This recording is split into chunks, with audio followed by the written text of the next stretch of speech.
তো ভাই আমি এসেছিলাম আমাদের গ্রামে সাঁওতালপাড়া আমার একটা কাজের জন্য, আমার একটা বন্ধুর সঙ্গে দেখা করার জন্য। তো তার একটা সমস্যার কথা আমাকে জানাই।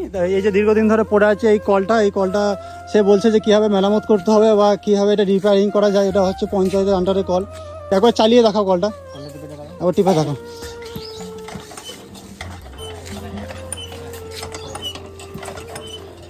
আচ্ছা বেশ ঠিক আছে, তাহলে চলছে না, তাহলে বন্ধ করো। কি বলছো দাদা? ভেতরে একটা কল আছে, তো সেই কলটা খারাপ হয়েছে নাকি? খারাপ যাবে পানি। আচ্ছা এই কলটা নাকি? হ্যাঁ এই কলটা সমস্যা আছে। হ্যাঁ দেখি সমস্যা কি তো সমস্যা এখানটা ফেটে গেছে। হ্যাঁ হ্যাঁ তলাতে হ্যাঁ, মুখ থেকে জলটা বেরোচ্ছে না গো। নিচের দিকে নিচের জল দিকে বেরিয়ে বেরিয়ে যাচ্ছে। যাচ্ছে, দেখতে পাচ্ছ? এই যে তলা থেকে বেরোচ্ছে। আচ্ছা আচ্ছা, জলটা এদিকে বেরিয়ে যাচ্ছে। হ্যাঁ এই দেখো আচ্ছা আচ্ছা। এখান থেকে বেরোচ্ছে না। বর্তমানে আদিবাসী পাড়ায় দুটি নলকূপ, যার মধ্যে দুটি খারাপ হয়ে পড়ে আছে, যে কারণে ওনাদেরকে মাঝে মধ্যে পুকুরে জলও পান করতে হয়। কারণ অন্য পাড়া থেকে জল নিয়ে আসা সবসময় সম্ভব হয়ে ওঠে না। তাই নেতৃত্বগণের কাছে আমার বিনীত নিবেদন এই যে ওনাদের সমস্যাটি দ্রুত সমাধান করে বাধিত করে যায়।